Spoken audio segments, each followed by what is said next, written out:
आदरणीय अध्यक्ष महोदय जी, इस सदन के सभी सदस्यों के लिए यह अत्यंत हर्ष का और गर्व का समय है। आपको इस पद पर आसीन होते हुए देखने का।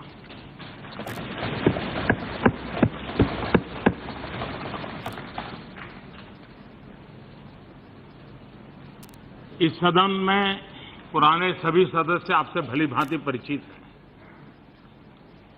विधायक के रूप में भी राजस्थान में आपने जो सक्रिय भूमिका अदा की है, उससे भी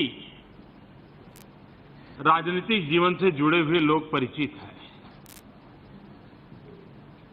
हम सबके लिए गर्व का विषय है कि स्पीकर पद पर आज एक ऐसे व्यक्तित्व का हम अनुमोदन कर रहे हैं, सर्वसम्मति से उनको स्वीकृति दे रहे हैं, जो सार्वजनिक जीवन में विद्यार्थी काल से छात्र संगठनों से जुड़ते हुए यूनिवर्सिटी की छात्र गतिविधि का नेतृत्व करते हुए जीवन का सर्वाधिक उत्तम समय किसी भी प्रकार के ब्रेक के बिना अखंड अविरत समाज जीवन की किसी न किसी गतिविधि से जुड़ा रहा। भारतीय जनता पार्टी के कार्यकर्ता के रूप में भी छात्र आंदोलन से निकल करके युवा मोर्चा के संगठन में करीब 15 साल तक जिले में, राज्य में और राष्ट्रीय स्तर पर काम किया। मुझे सालों तक संगठन का कार्य करने का अवसर मिला। उसके कारण मेरे एक साथी के रूप में भी हम दोनों को साथ में काम करने का अवसर मिला। और कोटा वो धरती है जो एक प्रकार से आजकल शिक्षा का काशी बन गया है।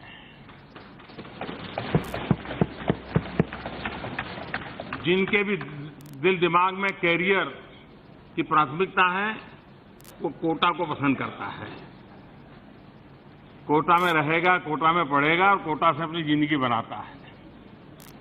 राजस्थान के कोने सा छोटा सा शहर आज एक प्रकार से लघु भारत बन गया है। और कोटा का ये परिवर्तन जिस नेतृत्व के सामने हुआ है, जिसके योगदान से हुआ है, जिसके इनिशिएटिव से हुआ है, वो नाम है श्रीमान ओम बिरला जी।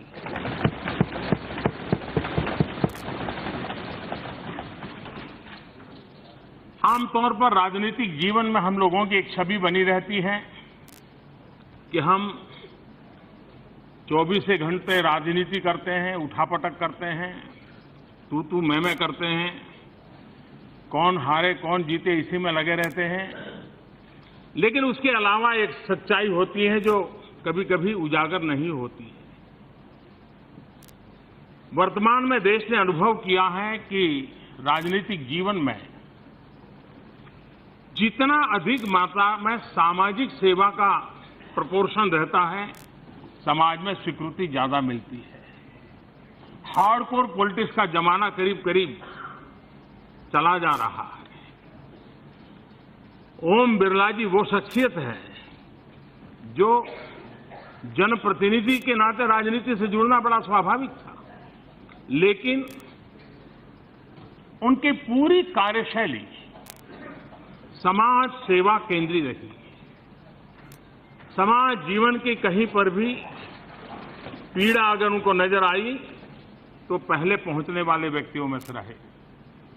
मुझे बराबर याद है जब गुजरात में भयंकर भूकंप आया, बहुत लंबे अरसे तक वे कच्छ में रहे, अपने इलाके के युवा साथियों को लेकर के आए, स्थानीय कोई व्यवस्था का उपयोग न करते हुए अपनी व्यवस्थाओं को जो भी उपलब्ध थी उसके आधार पर उन्होंने लंबे अरसे तक सेवा का काम किया।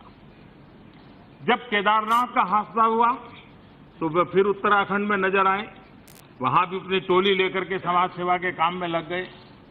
और अपने कोटा में भी अगर किसी के पास ठंड की सीजन में कंबल नहीं है तो रात भर कोटा की गलियों में निकलना, जन भागीदारी से गर्म कंबल वगैरह इकट्ठा करना और उनको पहुंचाना। उन्होंने एक व्रत लिया था। सार्वजनिक जीवन में हम सभी सांसदों के लिए कभी कभी वो प्रेरणा देता है। उनका व्रत था कि कोटा में कोई भूखा नहीं सोएगा, और वे एक प्रसादम नाम की योजना चलाते थे, आज भी चल रही है। उस प्रसादम योजना के तहत जन भागीदारी से भूखे लोगों को ढूंढ ढूंढ करके उनको खाना खिलाना, ये उनका रेगुलर काम बन गया। उसी प्रकार से गरीब हैं, दुखी हैं, अगर कपड़े नहीं हैं पूरे तो उन्होंने परिधान योजना बनाई। उस परिधान मूवमेंट के आधार पर वे जन भागीदारी से, सामाजिक संवेदना से लगातार जुड़े रह करके, अगर किसी के पास जूते नहीं है तो जन भागीदारी से जूते इकट्ठा करना, गर्मी के सीजन में उसको जूते पहना देना। अगर कोई बीमार है, कहीं रक्तदान का काम जरूरी है, कहीं अस्पताल में और सेवाएं देनी है, एक प्रकार से उन्होंने अपनी राजनीति का केंद्र बिंदु जन आंदोलन से ज्यादा जन सेवा को बनाया।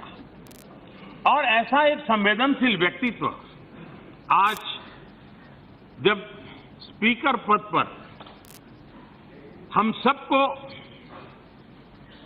अनुशासित भी करेंगे, अनुप्रेरित भी करेंगे, और उसके द्वारा ये सदन देश को उत्तम से उत्तम दे पाए, एक कैटलिक एजेंट के रूप में, एक पदासीन के जिम्मेवारी के रूप में, और सालों की सामाजिक संवेदना वाली जिंदगी जीते के कारण मुझे विश्वास है कि वो उत्तम तरीके से चीजों को कर पाएंगे। सदन में भी हमने देखा है, वो मुस्कुराते हैं तो भी बड़े हल्के से मुस्कुराते हैं, वे बोलते हैं तो भी बड़े हल्के से बोलते हैं। और इसलिए सदन में मुझे कभी कभी डर लगता है कि उनकी इस जो नम्रता है, विवेक है, कहीं कोई उसका दुरुपयोग न कर दे। लेकिन आजकल तो, पहले तो ऐसा होता था कि शायद लोकसभा के स्पीकर को कठिनाइयां ज्यादा रहती थी, राज्यसभा के चेयरमैन को कम रहती थी, लेकिन अब उल्टा हो गया है। हम जब पिछले सत्र को याद करेंगे तो हर किसी के मुंह से ये तो निकलेगा कि हमारी जो स्पीकर महोदया थी, हमेशा हंसते रहना, खुशखुशाल रहना, और डांटना भी है तो डांटने के बाद हंस पड़ना। लेकिन उन्होंने भी उत्तम तरीके से एक नई परंपरा को विकसित किया। इस सदन की तरफ से, ट्रेजरी बेंच की तरफ से, शासन में बैठे हुए सब जिम्मेवार मंत्रिपरिषद की तरफ से मैं अध्यक्ष महोदय आपको विश्वास दिलाता हूं कि आपके काम को सरल करने में हम जो भी भूमिका हमारे जिम्मे होगी उसको 100% पूर्ण करने का प्रयास करेंगे। और आपका हक बना रहेगा कि इस बेंच तरफ भी अगर नियमों का उल्लंघन होता है, व्यवस्थाओं में बाधाएं पैदा की जाती हैं, तो आपका पूरा हक बनेगा कि हमको भी, हमारे तरफ के लोगों को भी आप उतने ही मक्कमता से, आग्रहता से कहें, हम उसका स्वागत करेंगे, क्योंकि सदन की गरिमा बनाना हम सबका योगदान रहना यह आवश्यक है।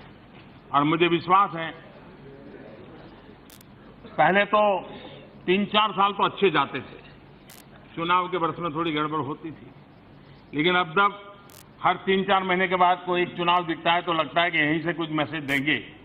तो ऐसी स्थिति में आपको भी तनाव जरा ज्यादा रहने वाला है, लेकिन फिर भी अच्छी चर्चा हो, उत्तम चर्चा हो, सब विषयों पर चर्चा हो, मिलजुल कर के निर्णय हो, उसमें आपको पूरी तरह ये सदन भी योगदान करेगा, ऐसी एक आशा के साथ मेरी तरफ से, सदन की तरफ से, ट्रेजरी बैंक की तरफ से आपको बहुत बहुत शुभकामनाएं देता हूं।